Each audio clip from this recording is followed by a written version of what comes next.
libre naman po ang mangarap, di ba? Pag nakakaangat ka nga lang, madaming sumisira sa'yo. Senator, mas maganda na yung tayo nasasaktan kaysa tayong nananakit. At mas maganda na ang tayong tutulong kaysa tayo ang humingi ng tulong. Bilib po ako sa pagtulong nyo. Kung kayo ang maging Pangulo, napakarami nyo pa pong matutulungan. Mayroong iba dyan, laban ng laban sa salita, pero wala pa namang nagawa. Kaya para sa isang Manny Villar na nangarap, binibigyan nyo po ng pag-asa ang mga mahihirap. Kasama mo kami, Manny.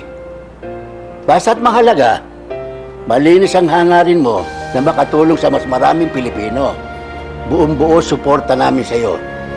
Basta't malaking tiwala namin na ikaw ang nararapat para sa kinabukasan ng aming mga anak, ng aming pamilya at ng buong bayan.